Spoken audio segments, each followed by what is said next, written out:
Almost lost a finger in the cannery today. Hey, I need to talk to you. You wanna mingle, go try the cantina. Let's see it. Don't keep us waiting. Sweet life-giving nostrum. The first hit's always the best. Scratched together all the bits I had around the domicile. It ain't as much as you deserve, but it's all I got.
What can I do for you?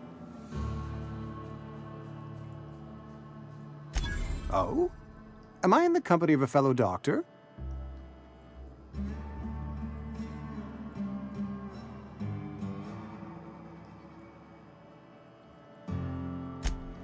I am a Spacer's Choice certified surgeon, and if you must know, I can stitch a severed thumb with a 58% chance of avoiding gangrene. Go ahead.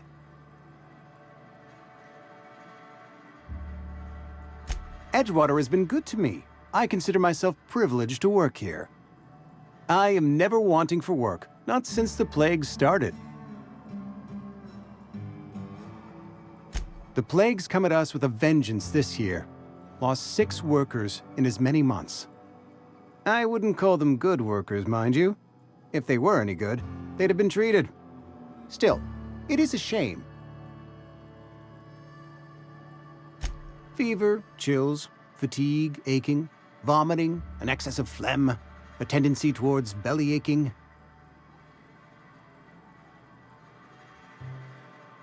Whatever it may be, I have developed my own palliative. Boiled canid liver and a splash of ethanol. Company policy, friend. We don't have enough medicine to treat all of us, so we treat the best among us. We're a sensible people.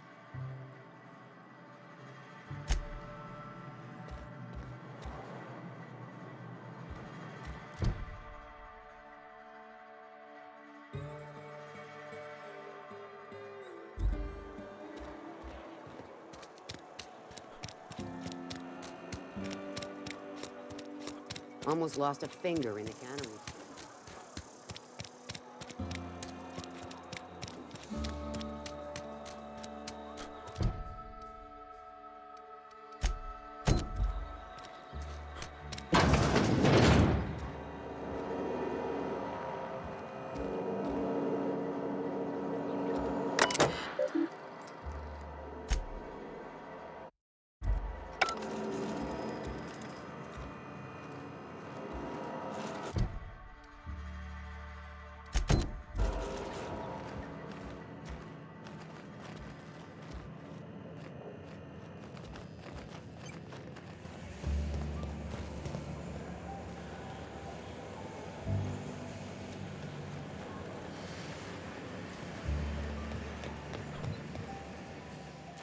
You the new worker?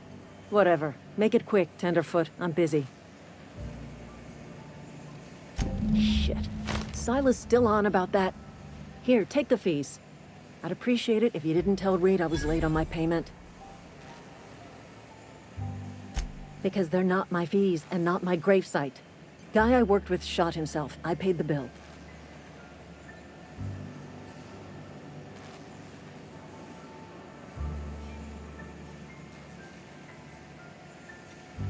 I could do without the sarcasm. Wasn't acting out of the goodness of my heart. Law requires delinquent gravesite fees to be paid by the deceased party's closest living relative, which meant me. Shame, though. Eugene was a good worker. Woke up one morning and put a round through his upper story. Can't imagine why. The kid was doing all right at his desk. We all thought he was an upstanding receptionist. Just between the two of us, I'm pretty shocked his weapon didn't misfire. Spacer's Choice handguns aren't the most reliable.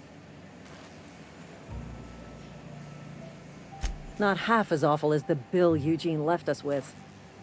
Suicide's a crime. The legal term is irreparable damage to company property. What Eugene did to himself was vandalism.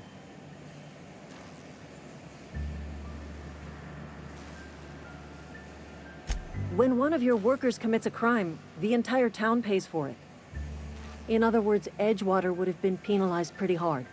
Whatever Eugene was worth as an asset, we would have had to pay out of pocket to Spacer's Choice.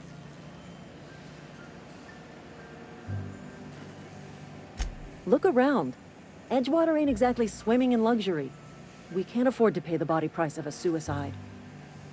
All I know is Silas asked me for Eugene's gravesite fees, which means he was approved for burial, which means his papers went through, which means the town's in the clear. I'm just glad to put this whole ugly affair behind me. Eugene can rest his bones in peace, and the rest of us can get on with our own lives.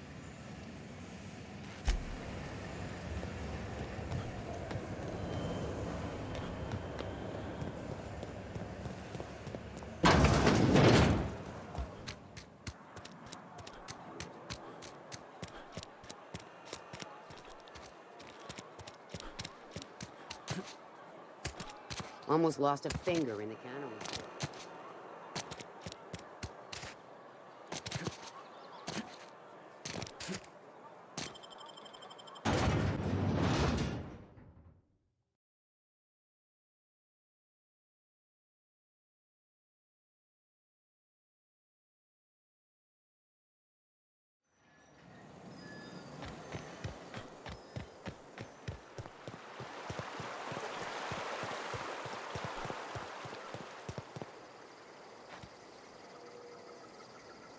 Fancy threads. That some kind of hibernation suit? You run into any trouble? Conrad's barbershop is a yawning pit that swallows his every bit. I keep telling him he should cut a few corners. Skimp out on the disinfectant. You gotta put the squeeze on Conrad. Find some dirt on him. Maybe check his back room. That's the word, extortion. Been on the tip of my tongue all day.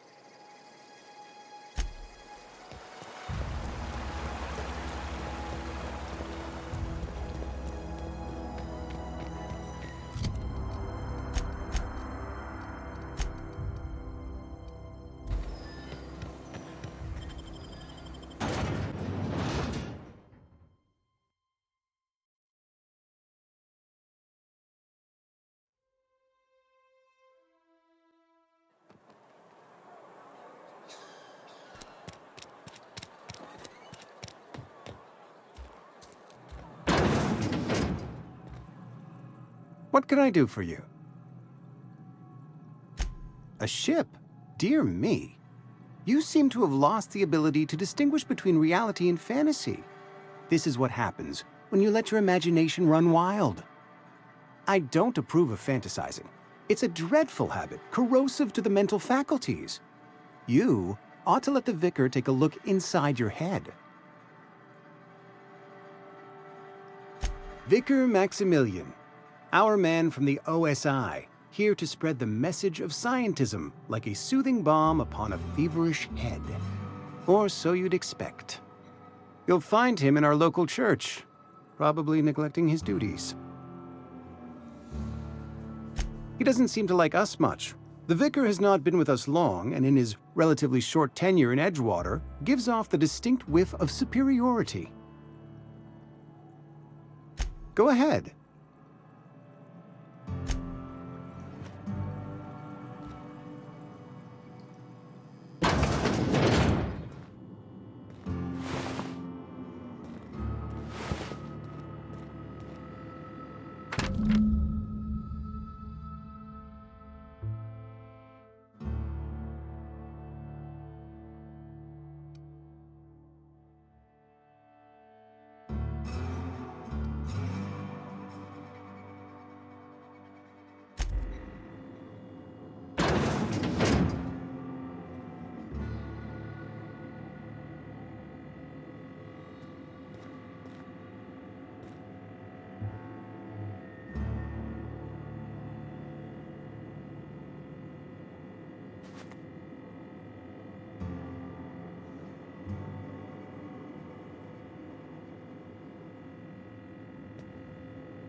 Wish we had some better routes. I know how you feel.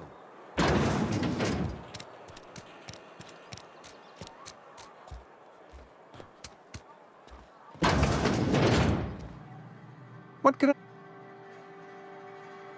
You know about Eugene? How? You probably heard it from one of our local gossip mongers. Eugene's golden teeth were a family heirloom, representing 3 generations of poor dental hygiene. He took them to his grave.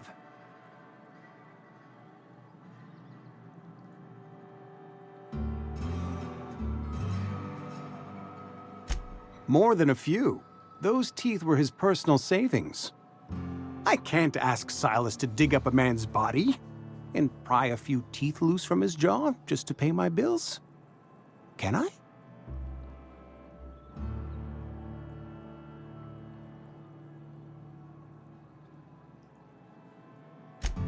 Yes, I suppose I must.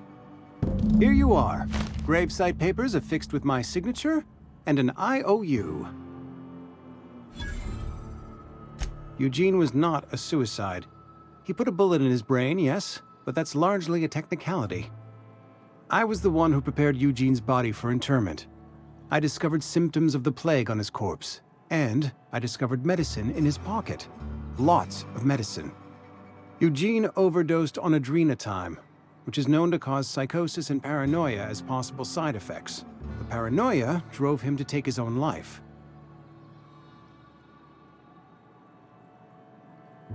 It's a miracle of bureaucracy. If Eugene's death were filed as a suicide, we'd all pay the price for his crime. We can all thank our lucky stars that young Eugene was hopped up on medication and suffered its predictable side effect. I included it all in my official report. I'd like to think I saved Edgewater a great deal of money. We never could have paid the fines associated with a suicide.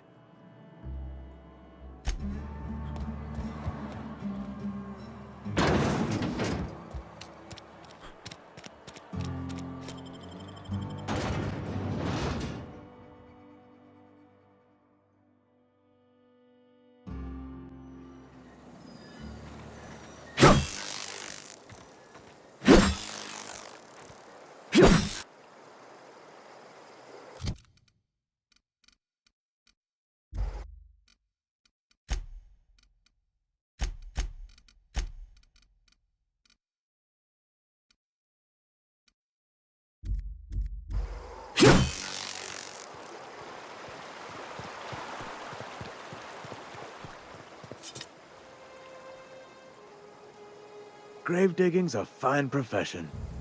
Always work to be had, and nary a word of complaint out of your clients. Yeah? What about him?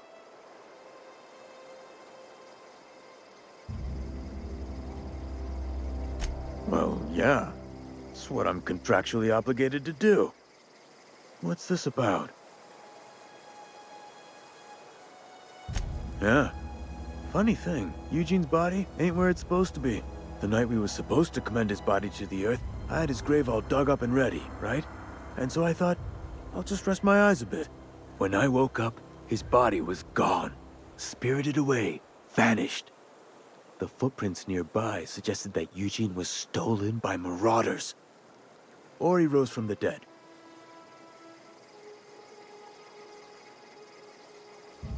Let me know if you find anything. Yeah? Former people, yeah. Marauders been raiding my graves, you see. Hence the armed guards. Oh no. They are after the most precious loot of all.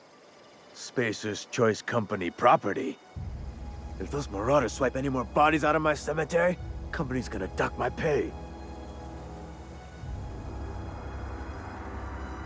Hang on, I'm doing some math in my head. 20, 30, carry the one... all my life? Work's been real good to me. Fresh air, exercise. Only problem's the paperwork. Can't get anybody to pay their gravesite fees.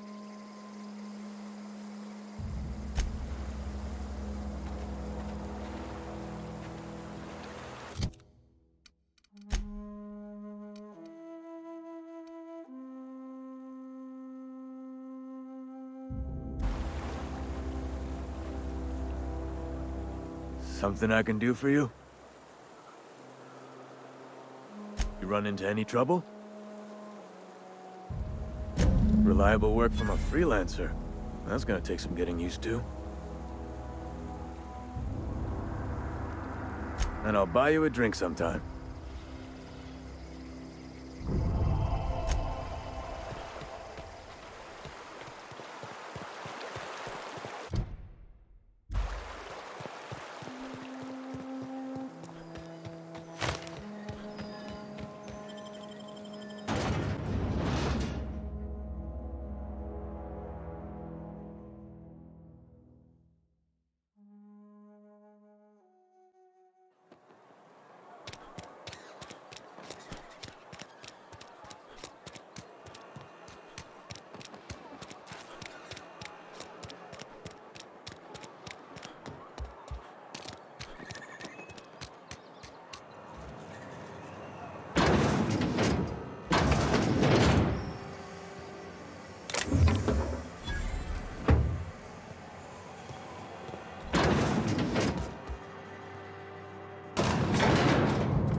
Grease monkey, Argo? Seems we've got a guest. Really now, Parvati, I do wish you'd spoken up. I do apologize. I was given no forewarning of your arrival, or I might have welcomed you at the gates myself. I'm Reed Thompson, Outpost Administrator. I cannot help but notice you are not in uniform.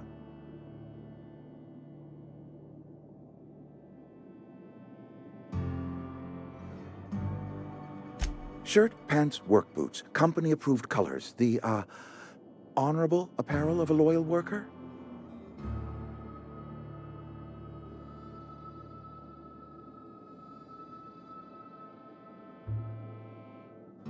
Of course not. I don't have that kind of luck. Seems I allowed my excitement to run away with my wits. Been a few seasons since we've had a visitor pass through. Only regulator we got is hooked up to the town transformer. Mr. Thompson ain't liable to be keen on dismantling it. I beg your pardon. I am most emphatically not keen on any such thing. I can't let you have our power regulator. But I happen to know of another one. And I happen to know exactly how you may retrieve it without frying yourself in the process. There's a power regulator in the old botanical lab. It's mostly abandoned, so all that power is being squandered. Go down to the geothermal plant. Reroute power from the botanical district over to us. Once their power's shut down, you can have their regulator and be along on your way.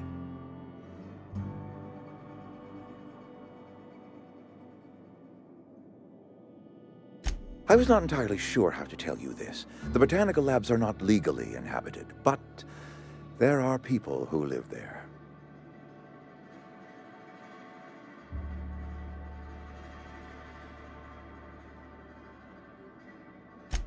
No, I do not imagine they will be pleased. But like a parent disciplining an unruly child, you will be doing them a kindness. The people living in the botanical labs, they're deserters, former workers. I need them back at their posts. I need them to come home.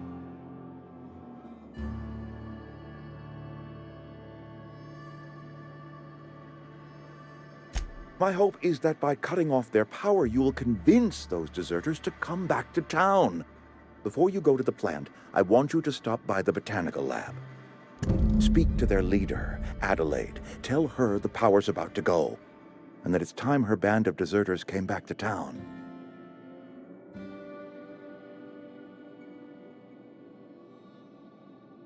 Adelaide's older than the other deserters. She's dignified, kindly. From what I understand, her camp looks to her for leadership.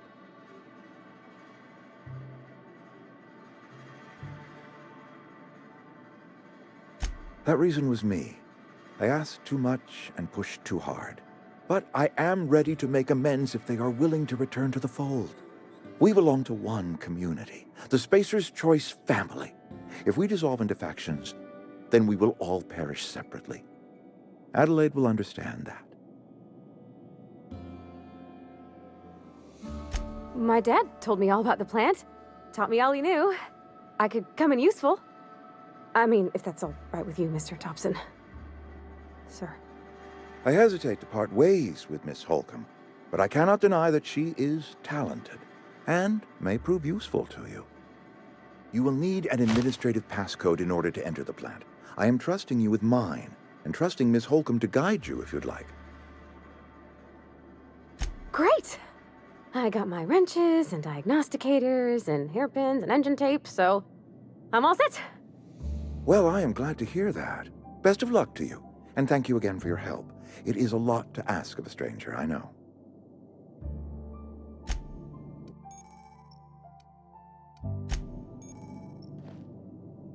We better clear out of Mr. Thompson's office before we talk.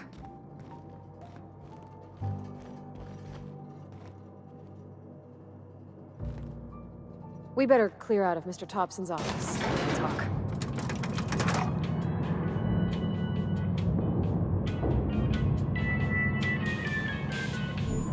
We better clear out of Mr. Thompson's office before we talk. Hey, mister, can we talk? Sorry. You just want to get out of here. And you likely don't want to tag along like me. It's just, Mr. Thompson has his own view on matters, on account of it's his job and what all, but that's not the only side of the tale.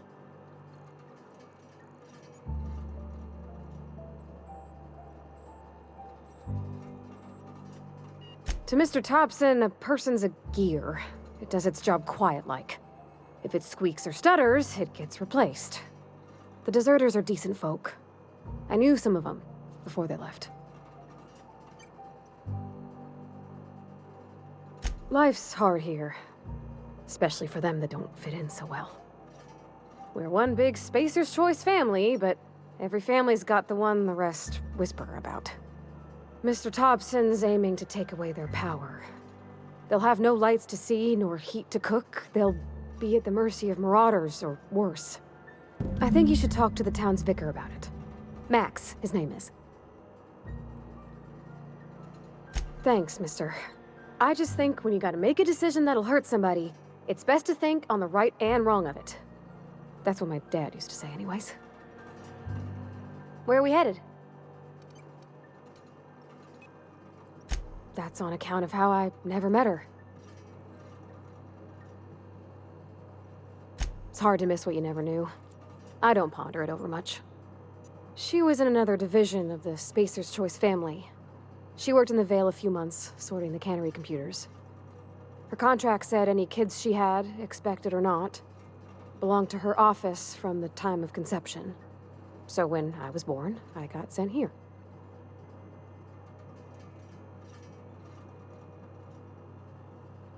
Well, I don't know about normal. Dad said she worked under some kind of special contract. It's sensible. Dad just fixed machines. She did some kind of crazy math, high-level stuff. Better to raise me on his time than hers.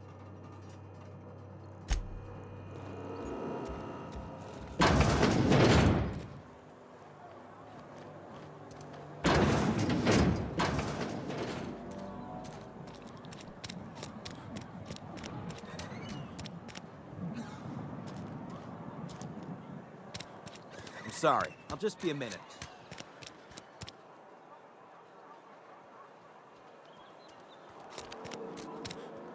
Heading back.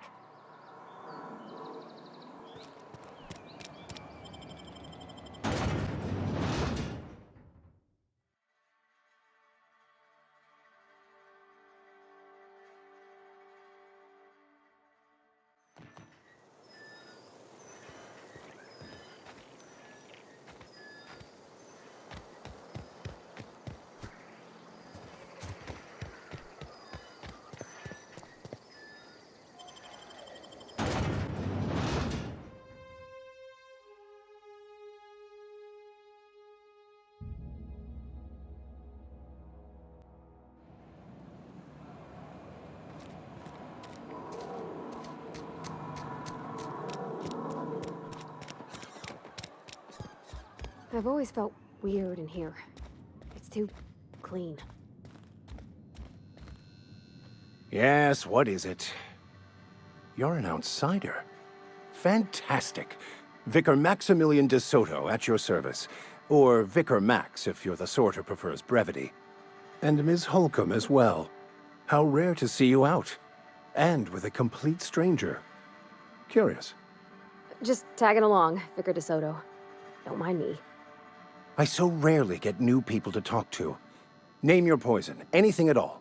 Spiritual counseling, this season's tossball predictions, the quickest way out of town.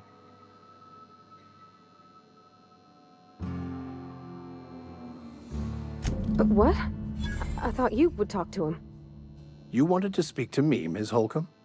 Every time I've tried to engage you in conversation, you look at the floor, answer in single words, and slink away. I can't imagine what would be so grave as to drive her to my mission. What has Mr. Thompson asked you to do?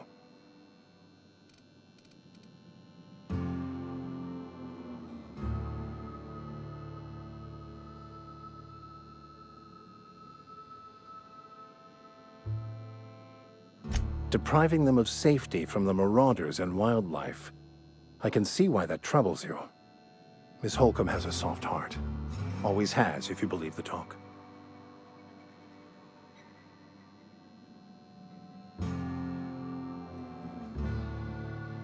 They rejected the order of society and live beyond the walls so thoughtfully provided by our Spacer's Choice patrons. Does that strike you as a responsible life choice?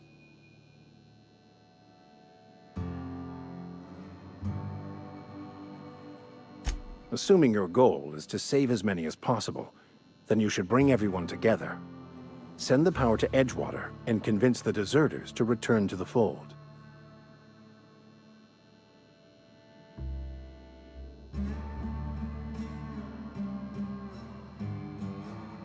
Not if things are left to stand as they are. If you don't mind a bit of unsolicited advice, be cautious on your way to the geothermal plant. It is not as safe as you might assume. One of the reasons I transferred here was to fulfill my duty in hunting down banned heretical texts.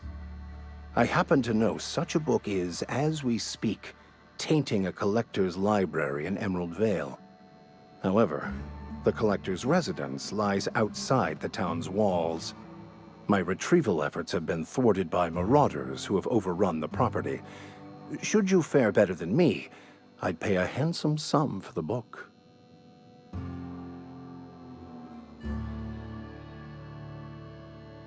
I just want to keep the writing out of layman's hands.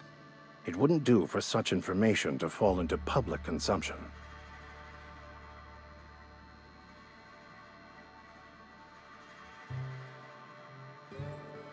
It's a handwritten journal, a faded blue cover with the name M. Bakonu handwritten in the lower corner. I'll mark where I saw it on your map. Assuming you're serious? It is not only a beautiful relic of a bygone time, it's also the thoughts of an early thinker on the nature of man's place in the cosmos. Not many in this colony could understand its true value, should they ever read it. Thank you. If you retrieve it, you can always find me here.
Yeah, huh?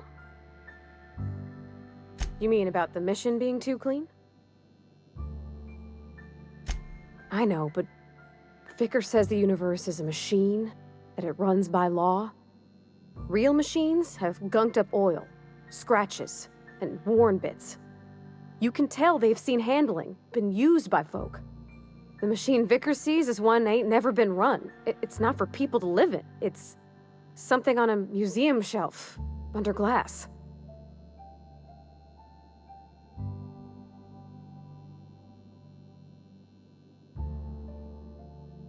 Fixing the universe is a job for somebody way better than the likes of me.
I used to skip rocks in the river till Constable Reyes ticketed me for unlicensed terraforming.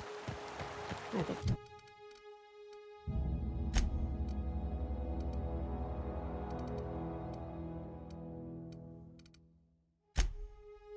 She was jealous. She don't know how to skip rocks her own self. Got it. Heads down.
I always wanted to poke around in here. Incoming!